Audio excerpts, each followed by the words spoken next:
د دې وجه تکبر لوی اقسام چې دي ناداري ټول غټ تکبر په الله باندې تکبر کول په الله باندې څنګه تکبر وکړي د الله حکم نه مني د الله د حکم نه انکار کوي د الله د قانون نه انکار کوي دې د تکبر ویل کېږي چې د الله قانون ته وړاندې کې بدتر الحق دی حق نه مني هر انسان داسې دی نن سبا حالات داسې دي خور ته پته لري چې زه به ناحق یم بیا هم لګیا دی او دا تش منځونه او دسونه دي دا خبره یاد ساتئ تش منځونه او دسونه دي هغه هم نشته او که فرض که څوک یې کوي که نه تش منځونه او دسونه دي نور هر انسان خپل ځان پېژني خپل زړه پېژني خپل کارونه پېژني خپل ارامي ځوبونه پېژني خپلې نیکۍ بدۍ پېژني هر انسان نه پېژني دې خپل ځان نه خبر نه دی یو کار دی دې متوجه شي دی یو دم په دې باندې پوه دا کار غلط دی نکتې او هیلې حوالو ته ضرورت نه خو دې ښه پوهېږي زه کله کله پېښ کوم چې ډېر خلک وایي که نه صحابه دې دا هم ترجمه کې ما د صحابو دا ذکر چې د خوند دپاره د لذت دپاره او د اندرون د دې سکون دپاره کله کله سړی ګوري اوري او دغه ځای کې ته لاړ شي او کله دا سوچ وکړي چې فلانکیا مشرک کافر هندوسي کا یهودي عیسائی خیر دی که زه بېغیرته یم خیر دی که زه منافق یم او که د اوس یم او که دلی یم خو زما په مسلمانانو داسې خلک تېر شوی دی خیر دی که دا څنګه یم دې نه د مسلمانانو د اوسي نوره کمه کېدلی شي د عربو د اوسي نوره کمه کېدلی شي چې فلسطین چې کومه دی داسې ورکوټ غوندې ځګی د عربو 27-28 ملکونو په منځ کې پروت دی او متوجه شي کولی هم چې ظلم روان دی کشمیر چې کوم دی ورکوټه غوندې ځګی چې څو ورځې پاره 3 میاشتې شوې 3 میاشتې کرفي ظلم او زیاتی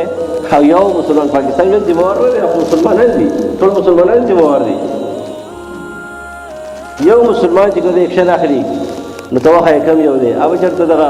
یو کس دی څه ګزاره به کوي پار دي که مخکې مخکې شي غریب الله دې ګردې ټاکي نور خو څوک نشته دی نو هر یو سړی چې دی نو هغه دغه دی دا مسلمانان دي ټول خلک دي یو کس اکشن نه اخلي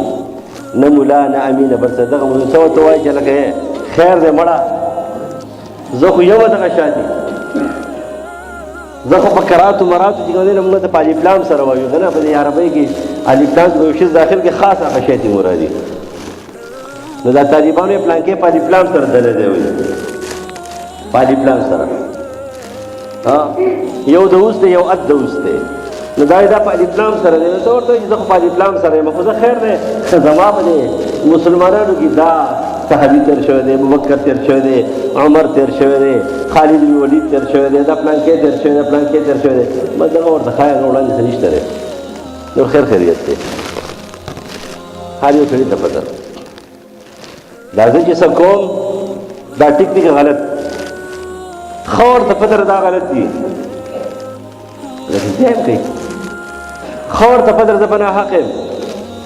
بیا یې کوي او ځان به داسې سوتره کړي ځان به داسې برابر کړي ته به حیران او دریان شي لنډه خبره دا چې رښتیا راځي دروغو کلي وران کړي چې رښتیا راځي دروغو کلي وران کړي سرکشي کار نه کوي ګوره دا یاد ساتئ ته به څه شی یې مړه ته به څه سرکشه یې تا به څه تکبر یې ته به د دې زمانې سړی او د دې کلي انسان یې ته به څه شی یې تا به څه تکبر یې څه غرور به یې څه نشه به دي نشه خو د فرعون وه نشه خو د نمرود وه نشه خو د قارون وه نشه خو د قوم عاد چې 80 او یا 80 فوټه لوړ دي چې ځمکه چې کومه دی نو هغه څه کوي هغه رفعي تکبر او غرور خو د هغوی وو ته خو چې کومه دی نو د ماشو د مچانو په شان دې لوښې او د ماشو مچانو په شان دې شی ته به څه شي تکبر وکړې ته خو خپل اول تکبر وښیه او که ته په نسب باندې تکبر کوې نو ستا به د نسب څه تکبر وي نه دې اجره شته نه دې ډنډه شته نه دې ډوډۍ شته ته خو همیشه خیراتګره په بل باندې پروت یې پیاله چی چاله نه شي ورکولی ته به څه تکبر وکړې څه غرور به وکړې ته خو اعلان وکړه ستا په خوله باندې خو 2 کسان نه راوځي تا سره خو 2 کسان نه ودرېږي